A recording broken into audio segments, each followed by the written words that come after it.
I'm not an Atlanta nigga. What's we on live now, so we giving Chris every chance to offend now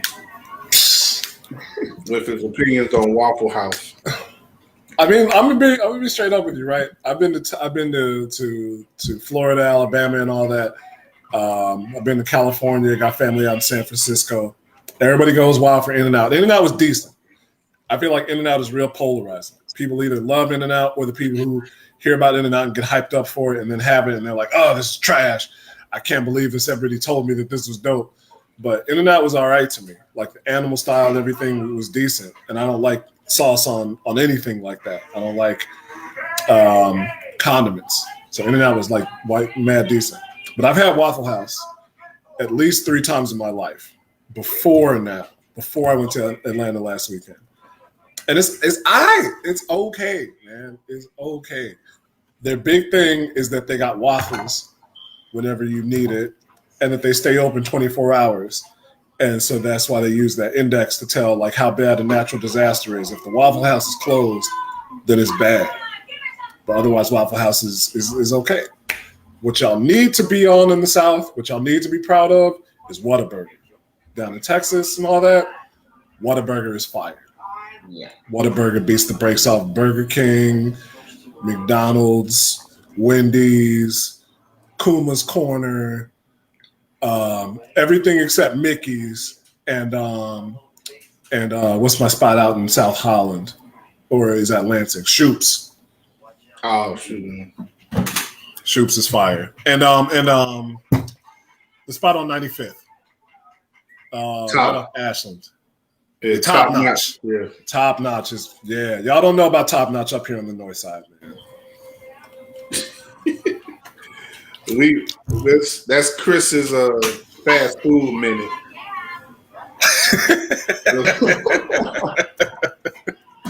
It's supposed to be a basketball show, but we'll let Chris give his takes on fast food every now and then.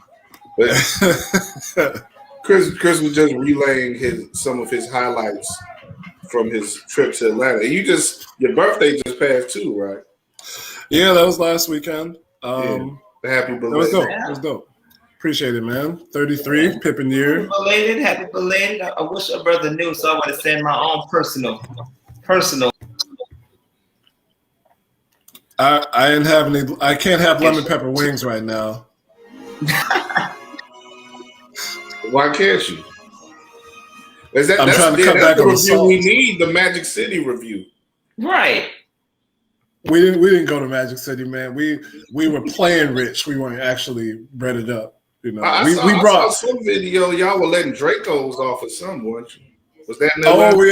We went to the shooting range. Yeah, we went to the shooting range. We had the shot. We had the shotgun, the clay pigeons, and whatnot.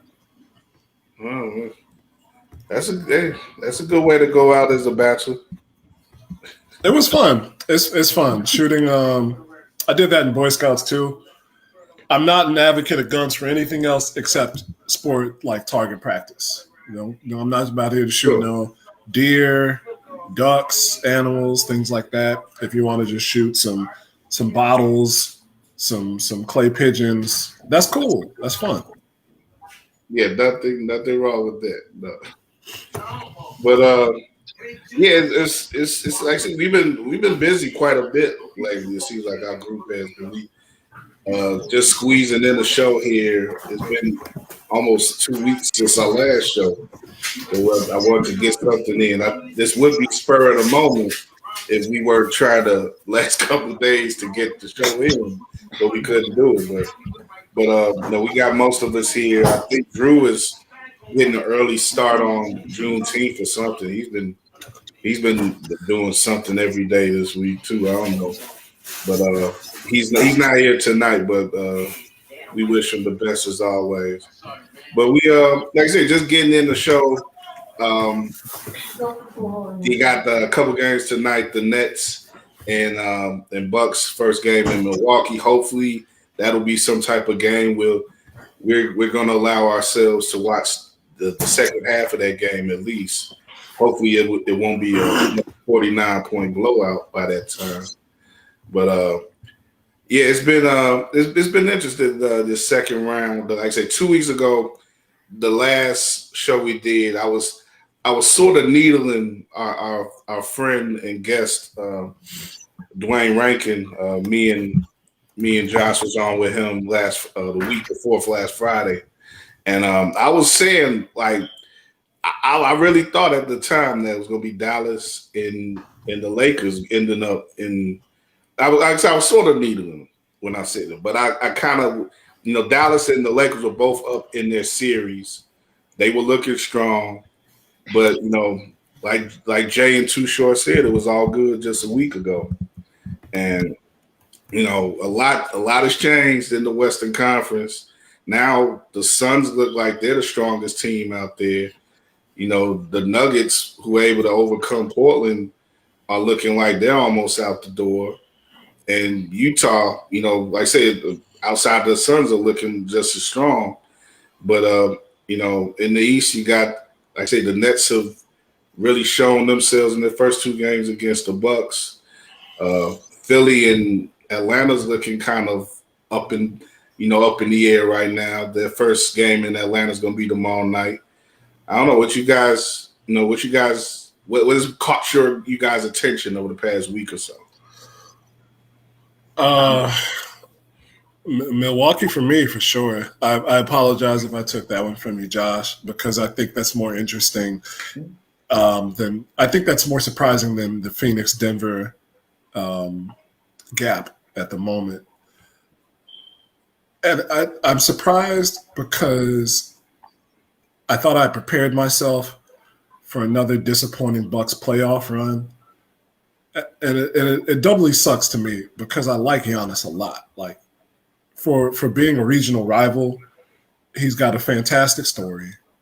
He came up from a lot of bullshit, the way that foreigners, and I believe African foreigners, are treated in Greece. Like, Giannis and his brothers were out getting money as best they possibly could. Like, if y'all haven't heard the story, I know y'all two have, but if anybody's listening hasn't heard the story, like, they didn't like him on the basketball team that he was trying to play with until people saw his potential, and they're like, oh, we can rock with him as he's Greek now. So he built himself up, and he, by extension, built that team up from bedrock. And they have been a candidate for the finals the past 3 seasons, and have not made it to the finals in the past 3 seasons, including this one. And right now, it doesn't look like they're going to. Every time we think that the Bucks have enough, it turns out they're less than. They had Giannis and a burgeoning Chris Middleton, and that was about it. And they got ran. They were up 2-0 on the Raptors, and it was their time. And then they lost 4 straight. And then they replaced Eric Bledsoe with Drew Holiday.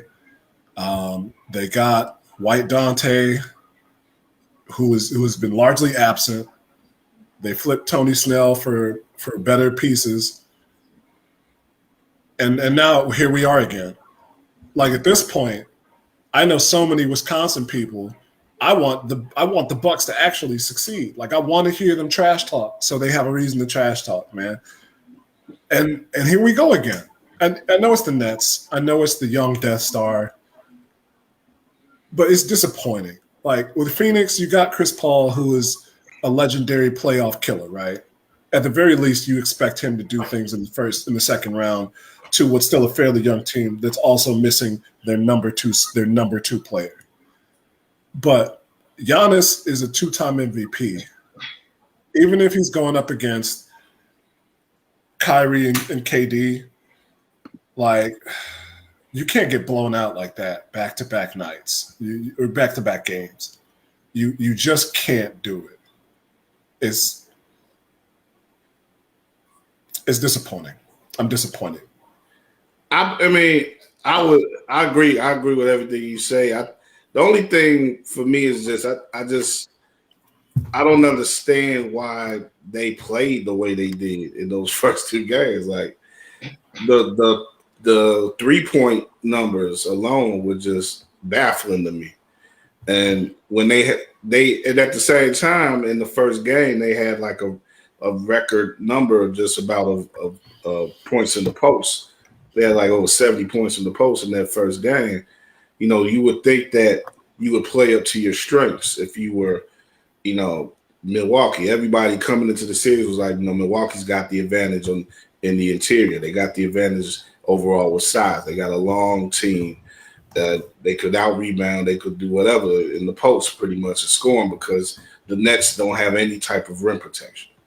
But they went and lived and died by their long range shooting, and it just really is, like I say, baffling to me that, you know, them losing 2 games in Brooklyn is not a bad thing. They could have lost those games in any way, any number of ways. But like you say, Chris, the way that they lost is pretty much the disappointing thing. And like I say, to be down the way that they've been in both games, but particularly that second game, that is inexcusable in the playoff series, especially in the second round playoff series after you just, you know, had the success that you had in the first round against the Heat. It doesn't make any sense. So I'm with you, man. Like, you know, I have my ties to Wisconsin as well, and I want to see, you know, and really in my heart, I do want to see the Bucks do well. But, you know, how many lessons do you have to learn in the playoffs? You know, we've all seen teams in the playoffs. It's pretty much the recurring narrative of the NBA playoffs. You have to learn how to win in the playoffs. You have to have heartbreak. But usually over 2 or 3 years that you formulate yourself into something that becomes a championship team if you have the right pieces and everything. It seems that the Bucks had the right pieces right now coming out of that Miami series. They had the draw that they have, of course. The Nets are the Nets. We know what they can offer, and they're proving just how dangerous they can be. But if you're the Bucks, you have to have some sort of more wherewithal than what you're offering. And, you know, hopefully tonight they'll start showing that. If they could show that in the next 2 games and even the series, then we'll have the series pretty much that we expect coming into it, you know, possibly a 7-gamer between, you know, arguably the 2 best teams in the East. But if they don't do anything tonight, then that's it for them. They're done. Yeah, and I think that's one of the biggest things that we've always knocked about the Bucks, right? Is the fact that when it comes to they're a great regular season team, but when it comes to the playoffs, in some way, shape, or form, they're going to stumble no matter what round it is. They have the history of losing in the first round. They have a history of losing in the second round. They have a history. And in these past, you know what? They really can really have a good chance to go to the finals. And it's the same reasons as to why they go through that same cycle. Horrible coaching, especially down the stretch with adjustments, and Giannis only taking them as far as he can go. At the end of the day, when you send your offense around someone that has a great offensive game in the paint, but it's only shooting maybe 30% outside of the paint, you're going to struggle in this league, especially in the fact that, you know, with Milwaukee, although you have great pieces in the PJ Tucker, picking up the PJ Tuckers and Holidays and as lead players, but you're playing against a whole nother monster on top of that. Those outside that, you need your superstar to step up in a way that, you know, he has arrived and that you know that he can be that number 1 guy to actually take that lead. There's question marks for Giannis, and we always have question marks for Giannis about can he be that number 1 guy to improve his game on a year-to-year basis and put the Bucks as a whole in a better position to take your team past these early exit rounds. And he has been able to do that. And this is another example of that. His game is continuously to get exposed. He hasn't improved. He probably needs to. And at the same time, the philosophy that Mike Budenholzer has is completely different, probably than what they even need to run anyways. Because of that interior, they need to be having the basketball in the paint. They need to be able to operate around that mid-range, where there's size and it's easier to score on a more efficient basis. They're continuing to shoot threes like they're the Warriors. Like, it doesn't make sense. And Yeah.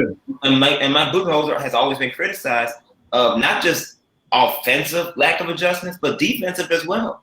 And it showed each year, and it's showing right now, which is that's why you have the rumor talks about, oh, he's not what we made. He wasn't supposed to make it the past 2 seasons because of the same situations that the Bucks are currently in now. So as much as Chris says, I love Giannis, I want Giannis to eventually take that next step, but he got to take it to the next level in the offseason. And you got to get get new leadership in there. You got to get a new coach, someone that actually fits what the Bucks are about. And Mike Budenholzer just isn't that guy. And you see continuously year after year, he's getting out coached in these early rounds. And for this year to happen, especially against a Steve Nash, who I'm not knocking at all. Steve Nash was a hell of a player. He has a hell of a staff. But I mean, you're talking about a rookie head coach who's never touched a head coaching clipboard in his life until now.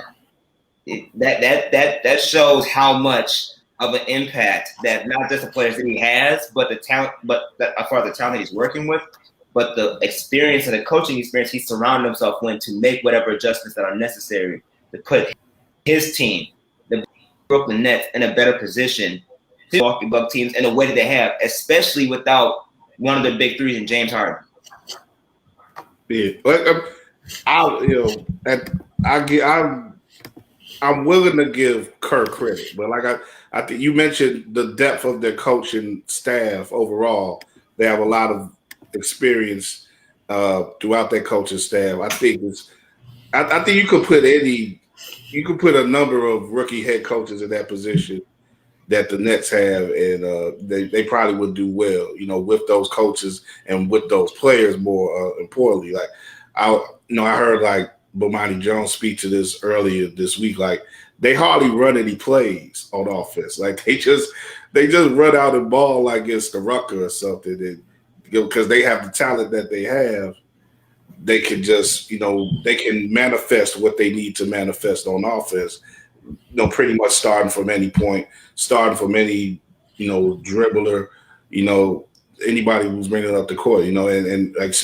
And them not having James is a big deal, of course, but they can absorb that because of the overall talent they have. And we got to that point, you got to give it up to those second line players who've been stepping up this series, like Blake Griffin, who's shown so much more life to his game that people didn't necessarily expect him to have at this point.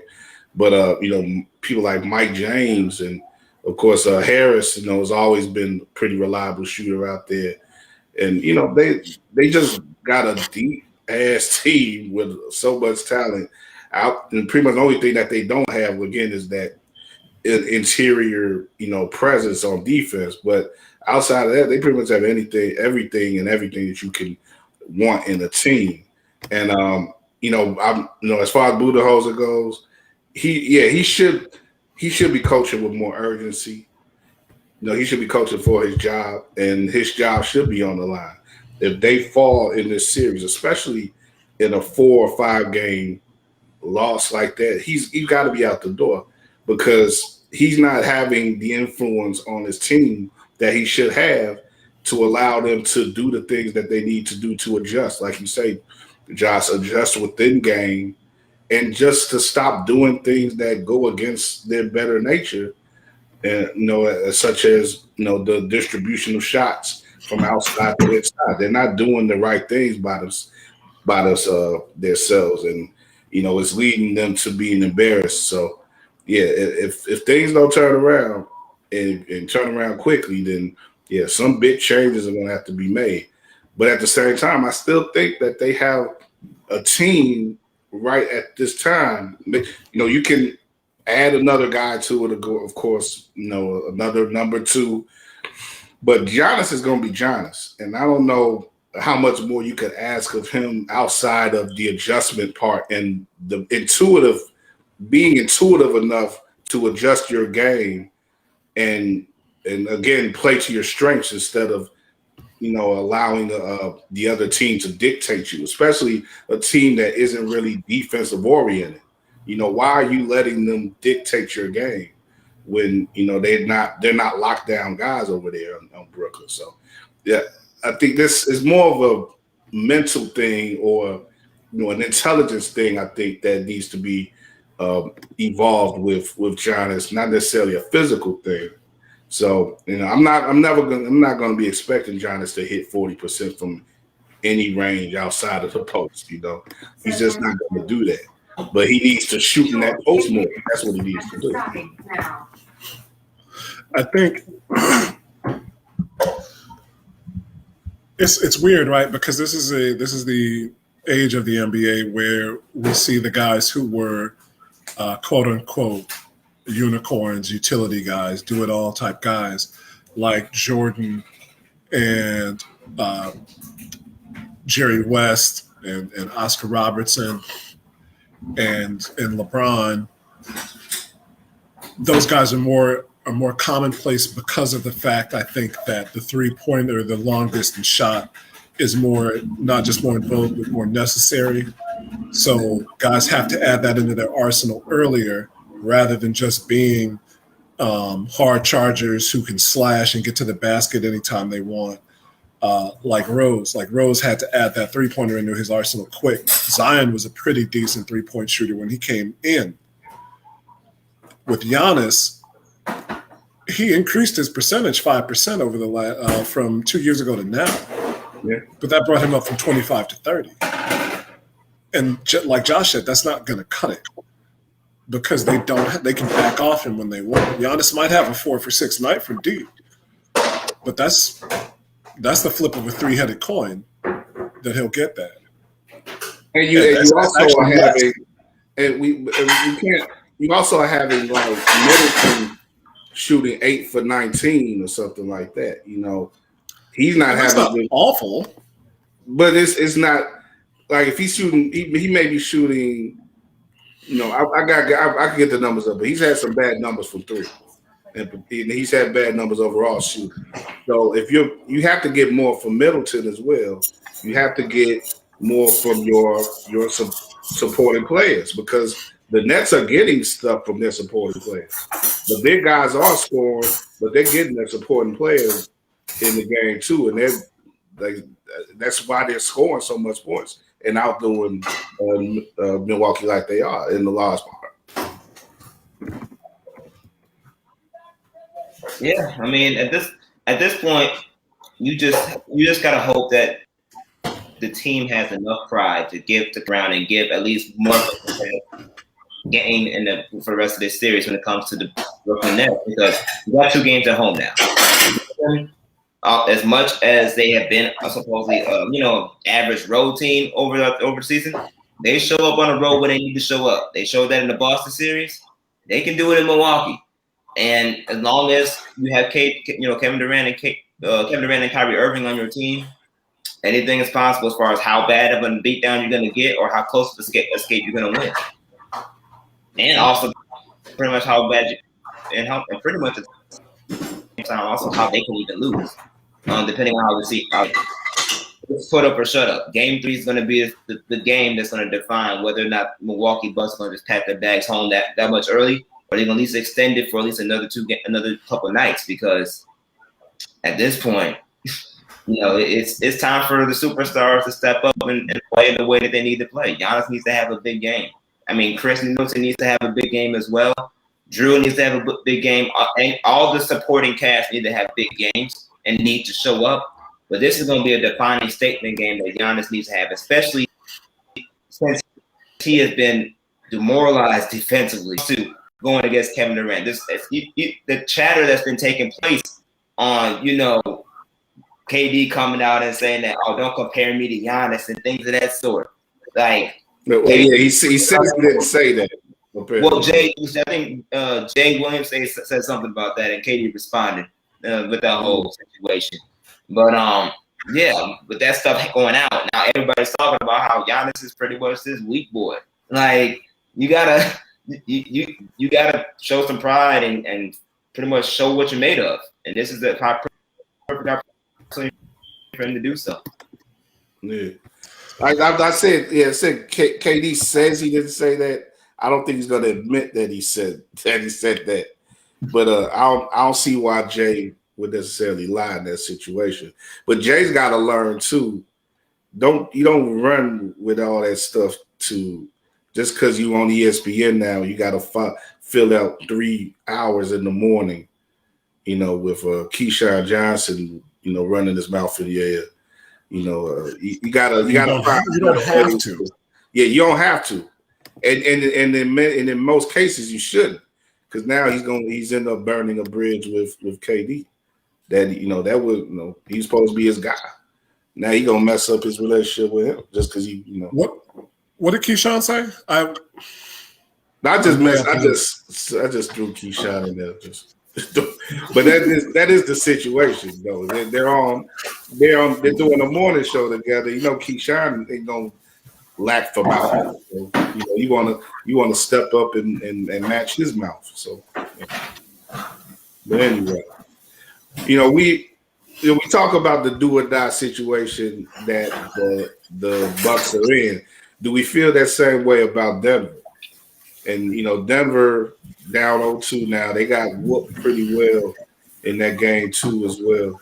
But they've lost 2 games on the road to the higher seeded team. But again, they have the MVP. And what are we looking at in regards to Denver and their prospects in that series against the Suns? You definitely got to give the Suns their props because they were in a bad way for a time with the Lakers. The Lakers, Anthony Davis, body betrayed him again, and that gave the opening for the Suns to get back in their series. I'm impressed too with the way that Chris Paul has, recovered from his stuff and his arm, the arm thing, whatever.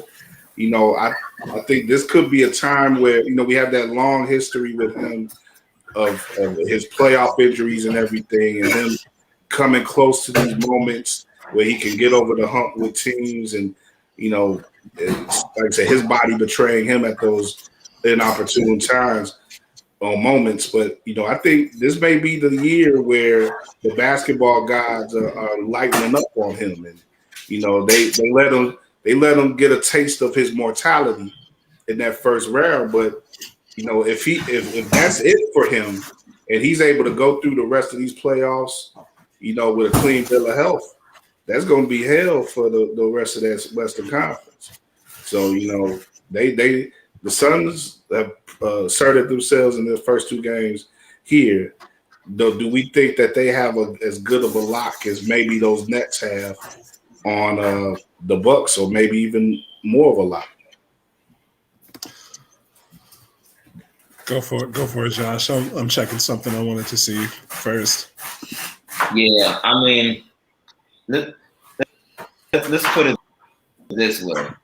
I got to see what the Clippers do with this Utah Jazz series, because Chris Paul has been proven every team that he's been on that he is pretty much the elevating factor between winning and losing, and relevancy. He's done it on every team, and he should have been an MVP candidate this year, but he wasn't. And you're seeing it in the playoffs. The way he led the Suns to past the Lakers, and now he's leading this team, and they're playing at an exceptionally high rate against this Nuggets team. And part of it is expected, excuse me, in ways because Jamal Murray's not there.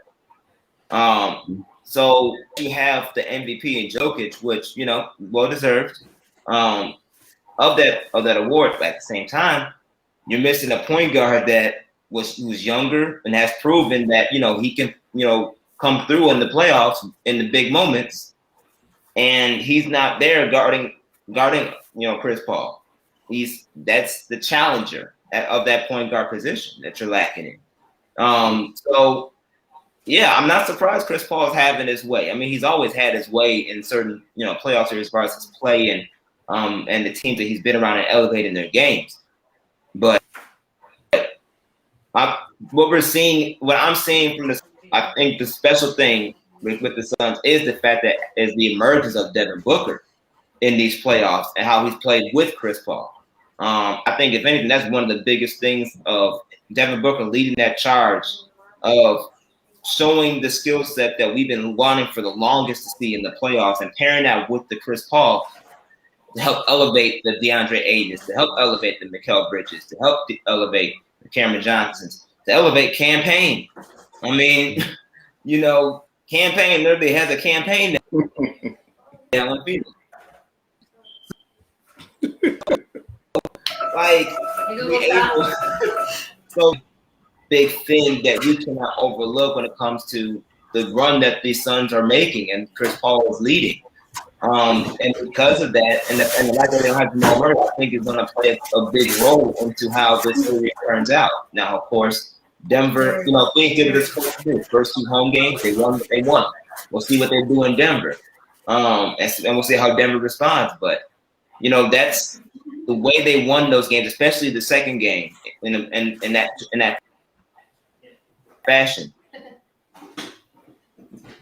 And, you know, we got to respect the fact that Denver still has some growing pains they got to go through, especially with Jamal Murray being out. So I'm interested to see what happens with that series. I think the Suns will eventually take it. But I also say, as far as how deep they'll go, is because the Jazz are real. You know, Donovan Mitchell is real. And he has emerged, especially that last game, dropping 30. Dude is real. And if the Clippers don't come out and, you know, handle their business per se, and supposedly challenge better this Utah Jazz team, you're looking at a conference finals that may look between the Utah Jazz and the Phoenix Suns. And that's something we never thought we'd ever heard of or see since probably the 90s. I don't know, right? So it's like, it's interesting to see how the emergence of these teams like the Utah Jazz and the Phoenix Suns, who were once irrelevant, now emerge into this relevant that's success, and all through those times. Yeah, like what you mentioned tonight. That's definitely Utah and Phoenix has more of a mid '90s flair to it, as far as you know, what could, you know, those teams that they had back then. You could have seen that then. I mean, I think just coming into this season, picking Utah and Phoenix to go into the Western Conference Finals would have been a reach. So both of these teams have been fantastic this year. They come out, took those top 2 seeds, and you could take my picks with a grain of salt. You know, I'm not as bad as Barkley with his guarantees, but like I said, I was leaning more towards, you know, almost 2 weeks ago, I was leaning more towards Dallas and LA, the Lakers. I was thinking at a point that all 4 of the top seeds in the West has been in a lot of ways a crapshoot because, you know, we don't have the shared history with the teams that are left that we've had with the teams that have been eliminated. You know, I saw something about the last 11 championships, the teams who won championships the last 11 years. None of them have made this point of the playoffs. None of them are alive at this point of the playoffs. You know, you look at the teams go up and down these teams that have left. You know, Utah made the finals last in the 90s, of course we know. Phoenix in 93. Clippers have never been to the conference finals. Denver has never made it past the conference finals. The Nets never won, 03, I think was the last time they were in the finals. Bucks, the 70s was the last time they were in the finals. 01 last time it was in the conference finals. Philly has been I think 01 was the last time they went to the finals. It was the last time they went to the finals. I think it was the last time they went to the conference finals as well. And the Hawks, they went to the conference finals once against Cleveland not too long ago, but they haven't had a history of winning either. So you know, this is a wild playoffs in general. We're going to see a new team and new talents individually rise to the occasion. And, you know, whether you're one of those people who obsess about ratings and stuff, you know, that may be an effect on the NBA in regards to them not being able to lean on established stars like LeBron and, Steph Curry and stuff. But, you know, I don't really care about that stuff. I want to see who wins. I want to see the teams and the players who emerge as champions, you know, act as such. And I want to see those new talents emerge. So, you know, it's going to be interesting to see who does that. Who will it be? Devin Booker? Will it be, Mitchell? Will it be, Jokic now, the new MVP, or Rudy Gobert, you know, who's won his third Defensive Player of the Year? You know, who's going to emerge? You know, or will it be, you know, that pairing in Brooklyn now as it is? Like, who's going to be those defining stars of this playoff run now? Because they're not going to be the same guys necessarily that we're used to. You know, KD is a reliable guy, but he's not on that LeBron level, you know, and or that Steph level. He's his own guy, but you know, it's going to be interesting to see.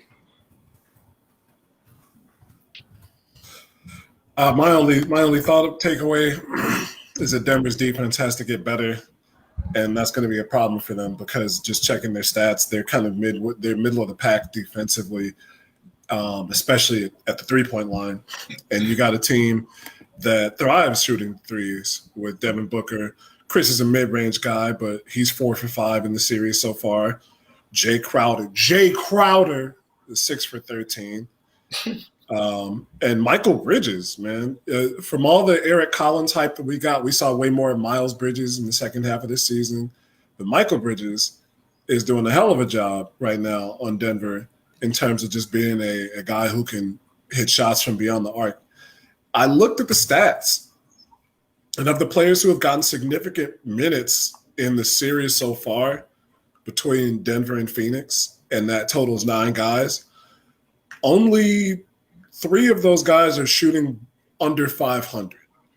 Some of those guys have only taken 10 shots, like Dario Saric and Cameron Johnson. Even Cam, our man Champagne and Campaign only has 13. But Cam's hit half of his shots. Torrey Craig is just below 500. Crowder's 9 for 18. And then you got Ayton, Booker, Bridges, and Paul, the main options on offense, who have taken over 20 shots and nobody's hit less than 13. Denver's main strength was that they had Jokic and guys like Millsap, and then your perimeter defenders. Even Monte Morris is a small dude, but he, I think, was doing okay at keeping guys out of the paint. And so now you're really mixing things with Monte Morris and Facundo Campazzo, and that's not a perimeter defensive unit at the 1. So they have to figure out a way to, if they can't defend 2s, never mind 3s, and if they can't get to the foul line more, nobody during the season averaged more than 6 foul shots a game. It might be a wrap quick. It might not even be a quote-unquote gentleman's sweep. And I know that might sound like a hot take, but statistically that's unsustainable, right? You got to get to the free throw line in the playoffs if your shots aren't falling. Yeah, I mean, it almost makes you wonder, how they even survived against Portland. But the answer there is that Portland, of course, is horrible, even more worse at defense than Denver is. So they were 2 gunning teams. Yeah, it was just who gets to 140 first in that series. But Suns are much more capable of shutting you down than anybody pretty much that's left, except on the perimeter.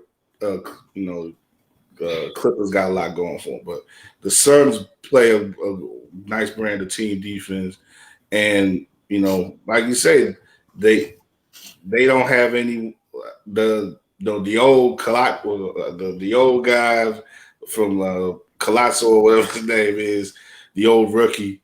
You know, he's not Jamal Murray, and you know, Monte's not doing what he normally could do. This that fall off from Murray is just so key in this series. I think the matchups is just not a good matchup for Denver, unfortunately. So I think they're just as much on the edge of failure as the Bucks are, maybe even worse, I would say. But you know, we'll see what they could do. You know, Josh, you mentioned the game tonight, game 2 with Utah and the Clips. I think that could be a very interesting series. That game 1 was just really riveting, the way that they kept going back and forth. I think there's a lot of firepower on both sides. Donovan Mitchell, though, was really outstanding, though, and they got to find a way to contain him or keep him off his game somehow, or just hope that he gets into a shooting slump somehow. Because if he keeps gunning the way that he's been doing, you know, they can play up to the Clippers level and above even without Conley. And Conley, it looks like he's going to be out for this game too as well. You know, if they could play the way that they played in game 1 without Conley, that's scary for the Clippers. But the Clippers don't seem to be scared in any way. They didn't play scared in that first game. And, you know, I thought they had a lot more mentally that was wrong with them, you know, when they got behind in that Dallas series. But they proved a lot to me in the way that they closed that out. And they proved, more than anything, they proved to be that they got probably the best guy, the most reliable guy in the whole playoffs right now in Kawhi. You really can't underscore his ability to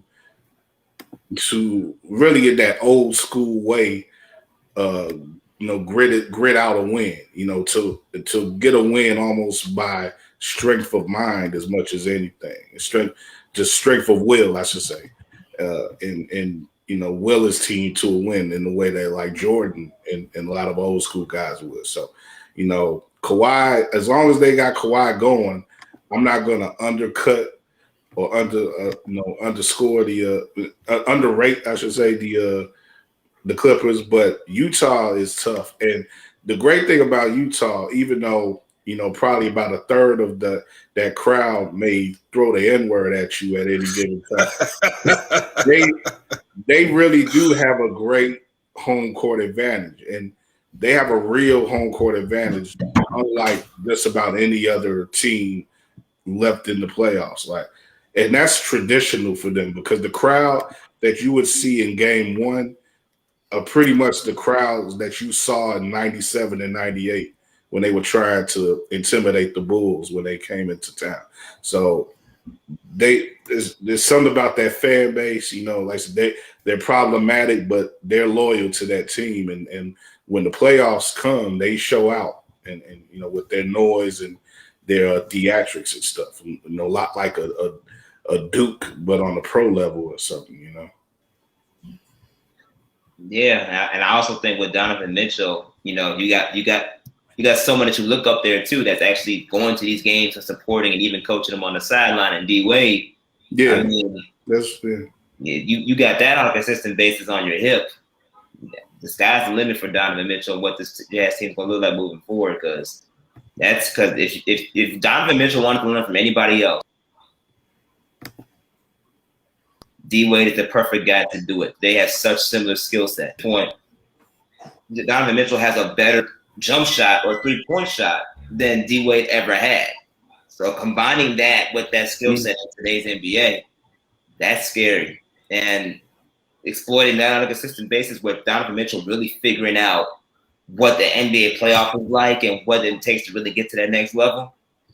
Yeah. The Clippers don't have a lot on their hands, but Paul George got to step up too. The other surrounding players got to step up too in order for them to pull this out.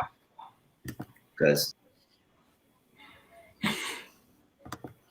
that really they've was shown fortunate. why they're not a joke all year long. Right. It really was fortunate that Wade got involved with that team, you know, given the already the connection that people were making between him and Donovan, you know, the comparisons and all, like, you know, for him to be a part of that team now, that's going to really enhance and enrich Mitchell's experience there. I think for as long as he wants to stay there, that's probably if they didn't have that change in ownership, he probably would be another guy in a couple of years who everybody was wanting to ship out of Utah, but he may stay there for a long time and be comfortable with it. With Dwayne Wade, being in his life as a part owner there. So yeah, we'll see how it goes, and could Utah be in a whole new era of winning that they haven't even had before? This could be an unprecedented era for them coming up. But right quick though, I want to jump into some Sky talk. We got a little bit, about 11 minutes here. We're going to pretty much wrap things up by 7. But with the other series that we haven't talked so much about, if you guys had any thoughts on those, again, the Hawks and 76ers. And we have talked a bit now on the Jazz and Clippers, but what you guys are leaning to in regards to let's just put it out there. What you guys are leaning to in regards to the conference final matchups as you see it at the moment?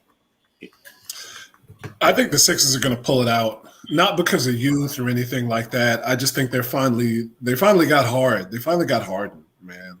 And not James Harden. Want to make sure everybody understands that I'm not misspeaking.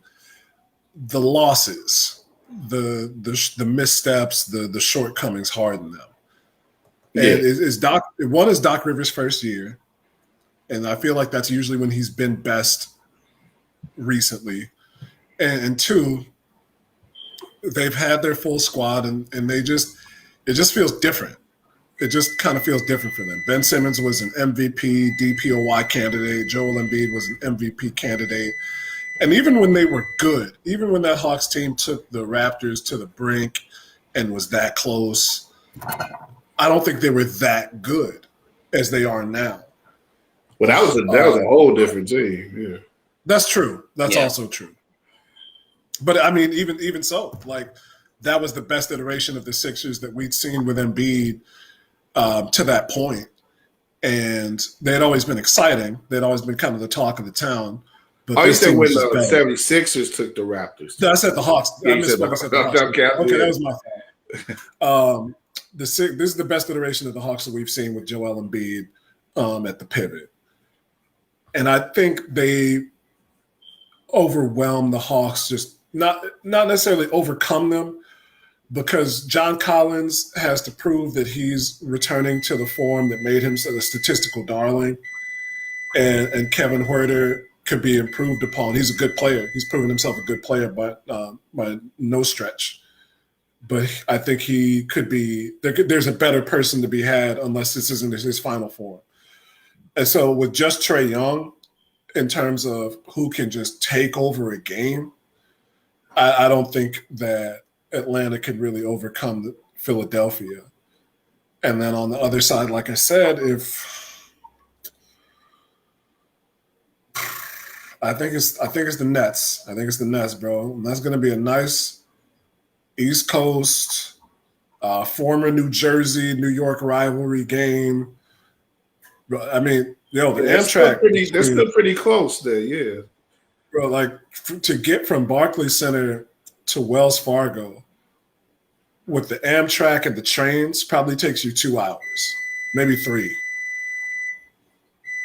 That's crazy to think about. So I think it's Nets and Sixers, and I think it goes 6. I don't know who wins yet, but I think those are your 2 teams in the East. Well, that's nice you threw out the games then, but not the winner. No, I'm not going to do that to you. I'm not going to put myself out there. You didn't have to do either yet, but I'm glad that you threw out the games. That's interesting. But I'm with you, though. I don't think Atlanta's reached its final form yet. Like we talk about teams having to learn through their playoff experiences.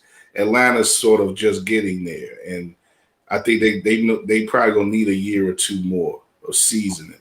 But they got a lot of talent. They've shown their ability to get out on teams and really surprise them. And they have so much shooting on that team, it's ridiculous. But they also let teams back in. They let the Knicks back in some games, and they in that game one, they let Philly back in, and I just don't expect them to really have the wherewithal to win 4 games against that Philly team, unless Embiid suffers some type of bad injury and has to step out of the series. But if he's able to play full time going forward, then they should be able to have enough to beat the Hawks. And I'm withholding my opinion a little bit on the Nets and the Bucks, but it's hard to see the Nets giving up this series. Out of respect for the Bucks, I'm still giving them a chance. Outside of what happens tonight, if they drop a turd tonight, then it's over. But if they're able to win tonight, I still think that we're looking at least a 6 or 7 game series there. But you still got to sort of favor the Nets at this point. On the West, I came into the second round liking Denver and the Clips actually, but you got to go with the Suns right now, and I still think the Clippers got a good chance in that series. I think it's going to be a very competitive series against Utah, and the Clippers, they're not afraid of playing on the road. They, I just think that we're going to see more from them in this series, and it's going to be pretty tight the entire way with them. I'll stick with the Clippers as of now in that series, but yeah, it's going to be either way. Like I said, because of these teams that we have and these new talents that are getting merged into things, the matchups have been there's been an energy to them, and we're going to see some really interesting things, new things develop in these playoffs that we haven't seen in recent years, because again, those same storylines that we've relied on for years now have they're pretty much out the window. So there's been some new shares coming through. I'm pretty much in agreement with what everyone's saying. I think Brooklyn's going to pull it off. I think Philly's going to pull it off. So I do think it's going to be a Brooklyn-Philly Eastern Finals.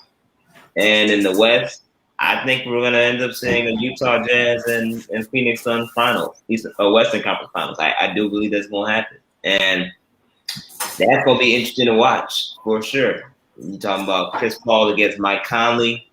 If Mike Conley can stay healthy, you're talking about Devin Booker against matchups we've been wanting, especially since the bubble, with the way Devin Booker helped carry that Suns team in the bubble, and how Donovan Mitchell emerged in that bubble as that guy for the Utah Jazz. That's going to be an exciting series to watch. I hope it does happen. I will not be surprised if the Clippers win. I'll be surprised if Denver does, but I won't be surprised if the Clippers win, just because of the experience and Kawhi Leonard there, who, like Kyle mentioned earlier, is one of the most consistent players, especially throughout this playoffs. I need Paul George to step up, though, man. I need Paul George to take over the reins and really reel this team in, especially offensively, to aid Kawhi Leonard to make sure that the team is being put in the best position to win every game, every night. But you know what? I could see him being Pippen-like too, and where his impact could be more on the defensive end, and he gives you enough on offense. But I think he really has to assert himself on the perimeter on defense. And if that means taking on Mitchell on some key possessions, he may have to do that, or take on, or shut down somebody opposed to Griffin, be it Connolly or Bogdanovich or Clarkson, he's got to impose himself in some way on defense or offense. If he can't do it on offense, he got to do it on defense if they're going to really take control of that series at any point. Yeah, I completely agree, and we'll just see how, like you said, we'll just see how this thing goes. But but make no mistake, no matter who gets in these finals, Trae Young's arrived. And it's a matter of time till he gets to that upper echelon of the playoffs, man. And when he does, it's gonna be special. And for him to do it in Atlanta with the history Atlanta has, it's gonna be special to see.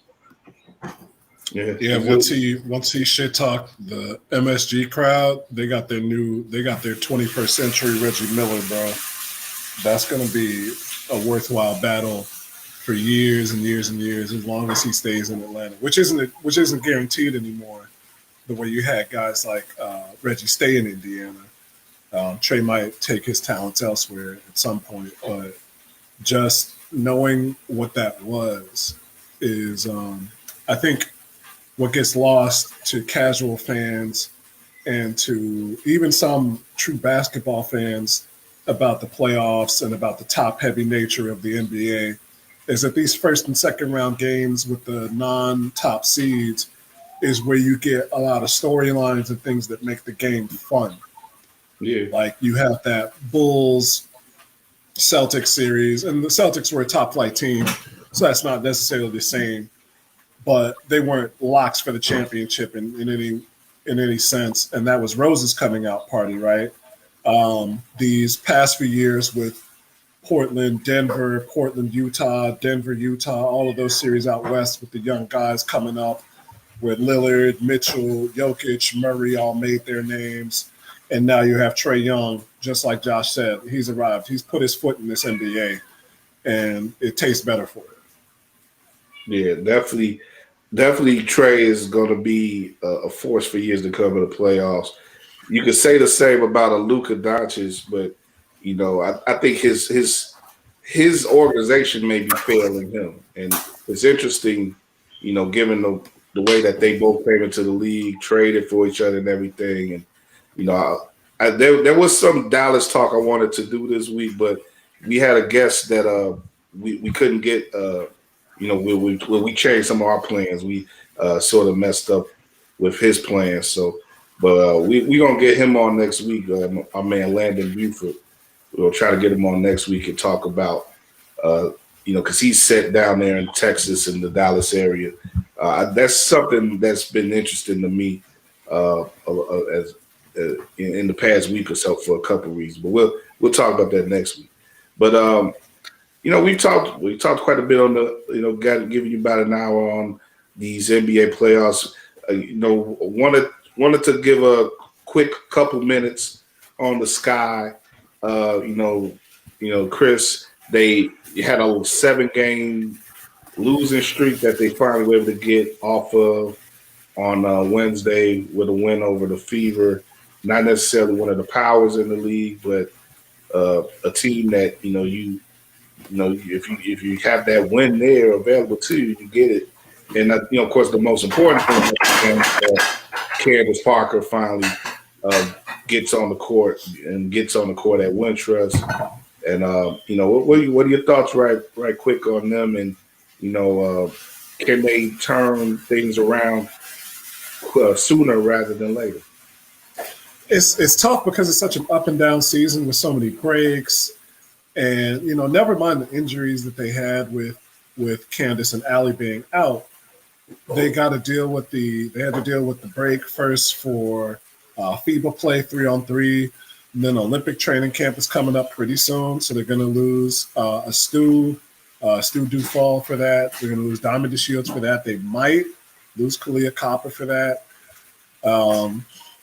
And then that'll be, the Olympics actually start in mid-July, which is only a month away. July 10th, they play their last game before the break. So they got some time to make up some ground because every team is dealing with the same thing. You've got players like Natasha Mack who are getting waived and then picked back up and waived and then picked back up because of the way the CBA is structured. You only have so much cap room and you can only carry so many players on the roster.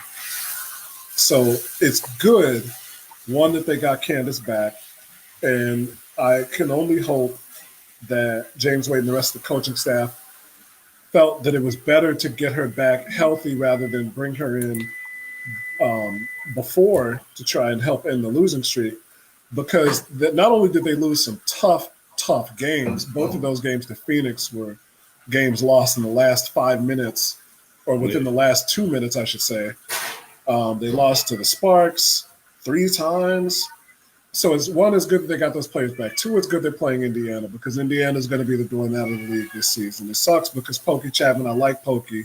When she was here with Chicago, she was a straightforward coach and GM, but they're just not a well put together team. They get them again Saturday afternoon in Indiana, so that could and should be another win. That brings them to 4-7, and 3 games under 500 is manageable. But then they got Minnesota. After that, they've got Connecticut twice in Connecticut, and those are going to be difficult. And then New York in New York. So they're going on the road for 7 straight, at least according to the schedule. Wait, sorry, I'm misreading. They got Minnesota, then they come back home. Then they've got 4 straight against New York, Connecticut, and Dallas. And 5. And Dallas isn't whack anymore, and Connecticut's a title contender. So not only do they have to even things out, they have to figure out what was going wrong during that losing streak. Because even a player the caliber of Candace Parker, you can't lose them for a prolonged period of time and just become dross. You still have to be not just competitive, you have to win a few of those games that they lost. So there's some soul searching still to be done. Do you think that any pressure had built up, any added pressure by the time of Wednesday, or are they just still? I mean, because we're going to end the discussion. I want to get your thoughts on the trade that they made, because we haven't been on air since they did it with Neal and Evans. But it seemed like that's the type of thing that would happen if under a more pressurized situation. It certainly seems that way. I don't have James Wade's ear. I don't have any inside sources. But when you trade your number 8 pick for the number 13, plus a potential swap and a second round pick for next year, you're giving up a lot to get less back. Why not pick Dana Evans at 8? She was available. Why not pick Arella Garantes? She was available.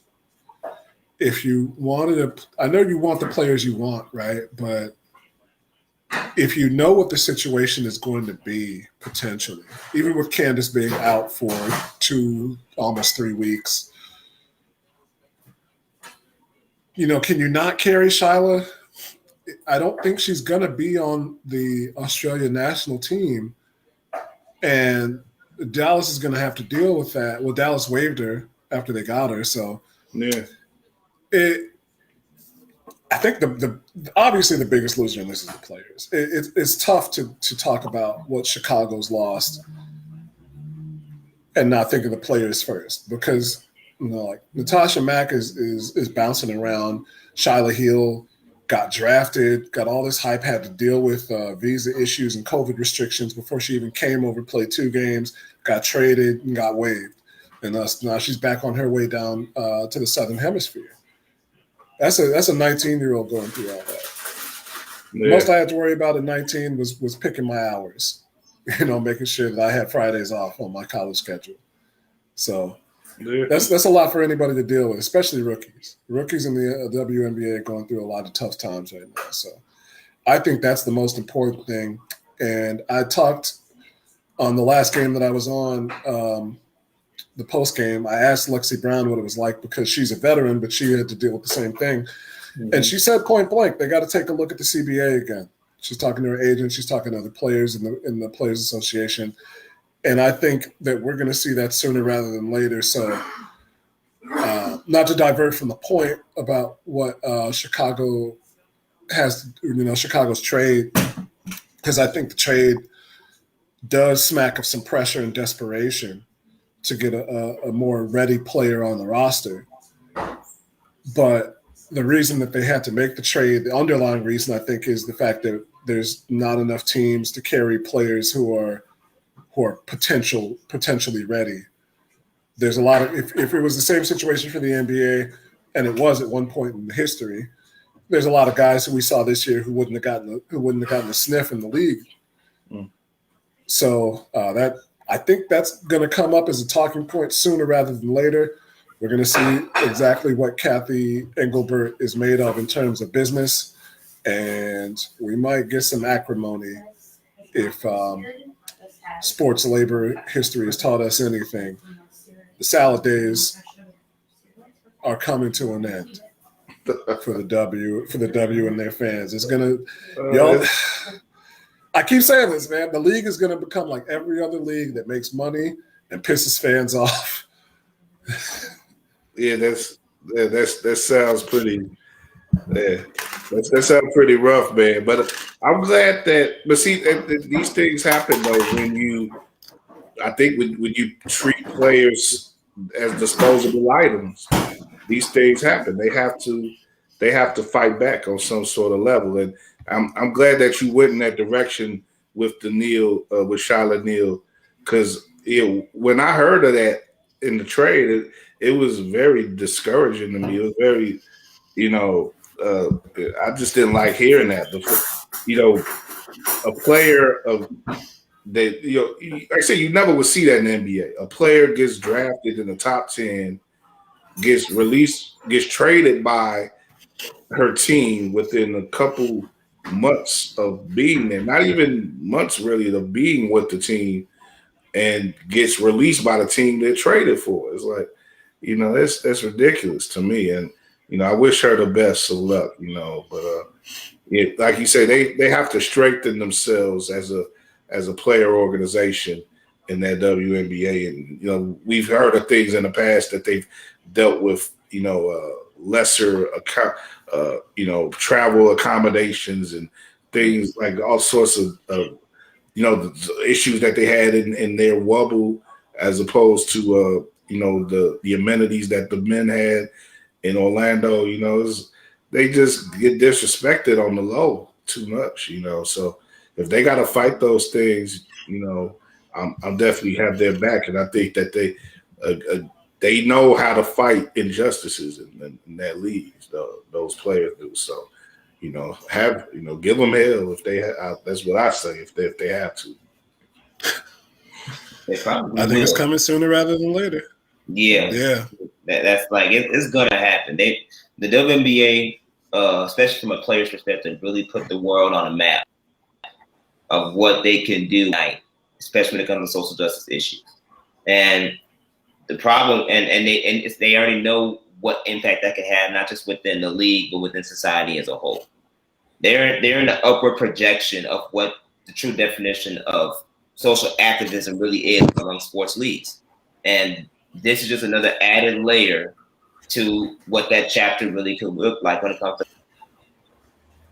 fighting for justice. They've been talking about this, and just for them to finally get their chance to actually get their seats at the table and really create the change that they want to see. I think what they were able to do in the wubble really gave them the foundation and the confidence to where now they can take this even further into their own CBA. They can take this even further into their own league meetings and things of that sort. So that way they have better experiences and pretty much equal opportunities, just like the other professional leagues do, especially in the NBA, who have been the big brother to the WNBA and are supposed to be supporting them in getting these equal rights in the first place.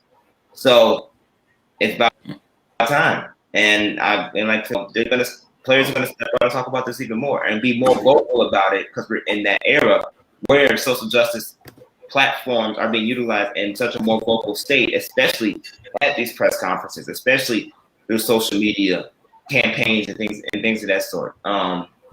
So it's bound to happen. I just can't wait to see what comes out of those negotiations and those discussions, because that's where the bread meets the butter. We got to figure out how that works, but it's coming. It's coming. If it hasn't already arrived, it's coming. Yeah, I like that. I might have to title. I like that. Yeah, what do you say? Like where the bread meets the butter. That's dope. Let's see. I was just about to say I might have to title this episode "Growing Pains," but now I might have to give it that. So I got a couple. I got a couple of options there, but you'll see the title up on YouTube and all that when I post it on there at the end of the evening or so. But that should be it for now. Though we're gonna let it go. Fellas, I appreciate you guys for jumping on and giving me a bit of your time.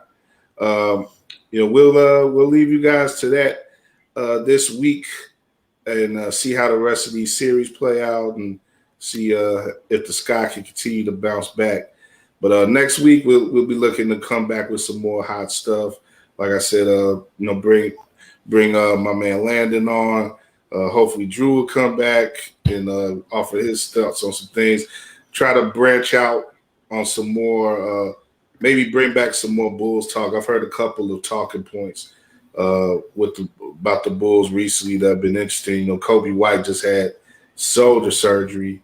They talked about today. So I don't know, is that something that we maybe could look back on his performance this year in a new light, if he's been dealing with that shoulder type thing, but I don't know, but it's some things going on and everything. We're getting closer, of course, to the we got a potential, we got a real cool guest. I'm not going to mention that guest yet, but Chris helped on that, and we have a pretty, we have another pretty. So we have a couple. We should have a couple guests actually next week. So hopefully we'll do a couple shows next week. And we'll see how that goes. But we got some good stuff coming up. We're steady working like the worker bees that we are, and we gonna sting you with some good NBA and other basketball talk as we keep going into this hot summer. And we're gonna keep it hot. In the meantime, we're gonna keep it bouncing as well, and we hope you do as well. Enjoy yourselves. Still, keep it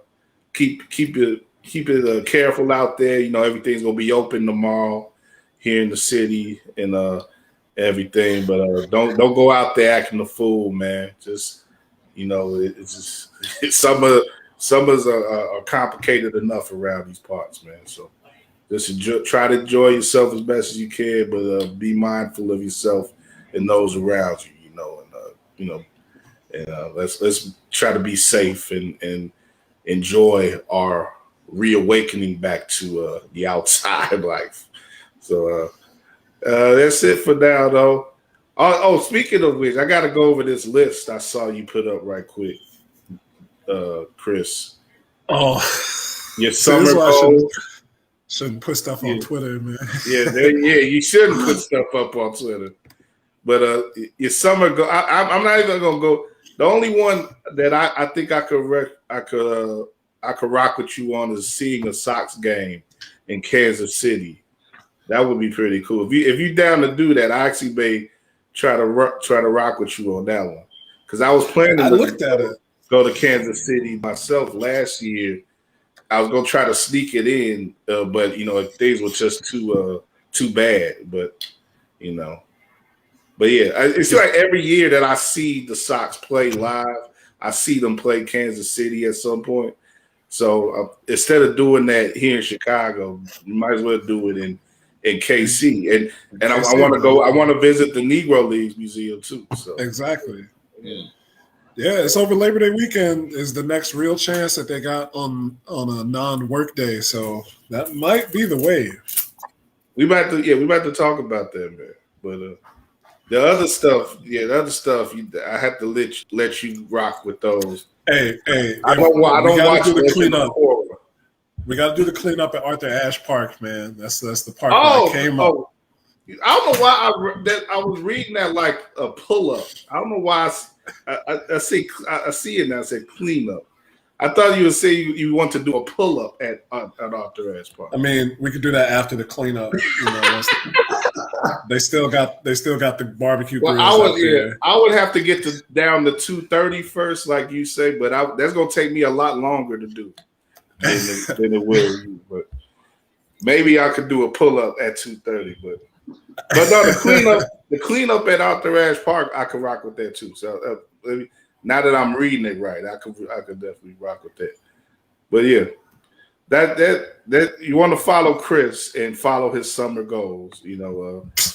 Tell him how to follow you, Chris. Keep me on task at Quandary Kitten. That's KWANDARY Kitten on Twitter. KWANDARY Kitten. And Josh, what about you? Josh is he's a man of his studies right now at DePaul, but I'm sure he's gonna be out doing some wild stuff this summer as well. He's gonna be letting off some steam. Yeah, we'll see about that, man. We'll see. But yeah, for sure, follow me on Twitter and Instagram, Josh M. Hicks Media. A lot of big stuff coming your way. New gigs are coming up. I'm the assistant sports editor now for the DePaul student newspaper at the DePaulia. Let's go! Give it up. Things coming your way this summer. I'll be working all summer with that on top of what we do here normally. So I'll be pretty busy, pretty active for sure still, and every once in a while I'll have some fun out there. But for sure, grind never stops, and y'all already know how that goes. So we're gonna keep doing our thing, keep grinding even in this off season, and get prepared for it's 24/7 cycle. So let's get it. Yes, indeed. To that degree, to follow WARR Media in all major platforms. Including YouTube and Anchor, WARR on Anchor, our podcast platform. So keep watching out for everything that we do and listening, and we appreciate all the support and everything. Follow me on Means Matters, under Means Matters on Twitter, K-Mean on IG. And we're going to keep bringing good things to life and keep, doing, I think, like I said, as we get out here and everything, I think we're going to be doing doing our part to help illuminate things that are going out here in Chicago and abroad. So, keep rocking with us and show us love, and we'll show it right back. And in the meantime, we keep bouncing.